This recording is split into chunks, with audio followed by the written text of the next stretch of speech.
తాను చనిపోయినా ఇతరులకు అవయవదానం చేసి ప్రాణభిక్ష పెట్టింది ఒక మహిళ. గుంటూరుకు చెందిన సుష్మా ఇటీవల అనారోగ్యంకు గురై కళ్ళు తిరిగి పడిపోవడంతో ఒక కాలు చెయ్యి పనిచేయలేదు. రమేష్ ఆసుపత్రిలో చికిత్స పొందుతున్న సుష్మా బ్రెయిన్ డెత్తో చనిపోయింది.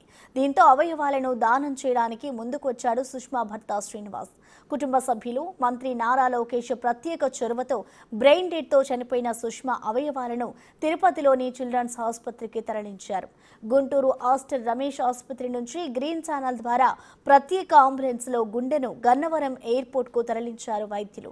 సుష్మా గుండెను గన్నవరం ఎయిర్పోర్ట్ నుండి ప్రత్యేక విమానంలో తిరుపతికి తరలించి అక్కడి నుంచి పద్మావతి హాస్పిటల్లో చికిత్స పొందుతున్న మరో వ్యక్తికి అమర్చనున్నారు.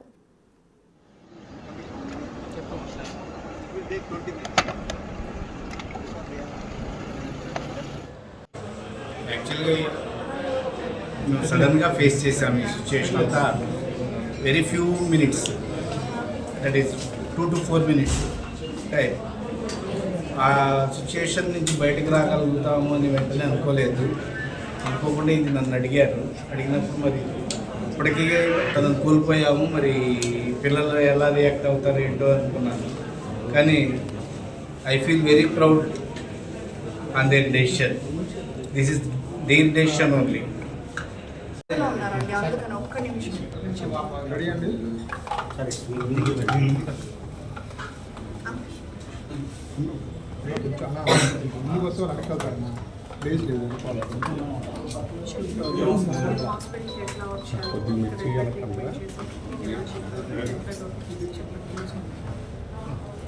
ఓకే తల్లి, ఏంటి ఈ అవయవదానం చేయడానికి మీకు ప్రధాన కారణం ఏంటి? మీ అమ్మగారు జీవం పోస్తున్నారు, మళ్ళీ ఏమంటారు? ఎవరో ఒకళ్ళైనా మమ్మీ ఆర్గన్స్ ద్వారా ఉంటారు, ఎలాగోలా మమ్మీ ఉంటారు. అమ్మగారికి ఏమైంది, ఎప్పుడు జరిగింది? సాటర్డే నైట్ కళ్ళు తిరిగి పడ్డారు.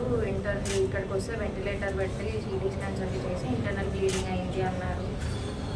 నెక్స్ట్ డే సర్జరీ చేశారు. ఇలాంటి కార్యక్రమం చేయాలనే ఆలోచన మీకు ఎందుకు వచ్చింది? స్వచ్ఛందంగా డొనేట్ చేయాలని అనుకున్నారు కదా.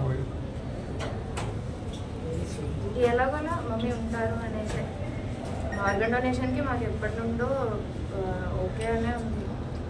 ఇద్దరు మాకేమైనా ఎవరికేమైనా ఫ్యామిలీ అంతా ఓకే అనుకునే ఉన్నాము ఎప్పటి నుంచి. ఛాన్స్ వచ్చింది వై నాట్.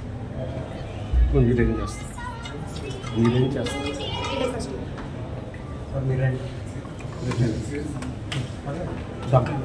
తల్లి ముందుకు నువ్వు వెనక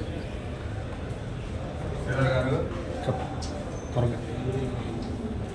ఏం జరుగుతుంది? అవయవదానం చేయాలని ఎందుకు ఆలోచన వచ్చింది మీకు? ఇప్పుడు మా పేరు కానీ మా మదర్ వల్ల వేరే వాళ్ళకి లైఫ్ వస్తుంది కదా, దాంతో మేము మీరేం చేస్తారు? +2 బైపీసీ. చిన్న వయసులో మంచి నిర్ణయం కుటుంబ సభ్యులంతా కలిసి తీసుకున్నారు. ఇంకొకళ్ళకి ప్రాణం పోయాలి, అనేక మంది ప్రాణాల గురించి ఆలోచించి దీని మీద మీకు అంత అవగాహన ఎలా కలిగింది? దీనికి ప్రధాన కారకులు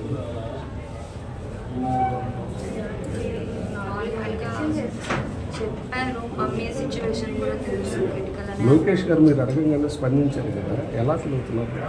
దానికంటే చాలా హ్యాపీగానే ఉంది. ఫ్రాక్షన్ ఆఫ్ సెకండ్స్లో వేరే వాళ్ళకి మమ్మీ హార్ట్ అనేది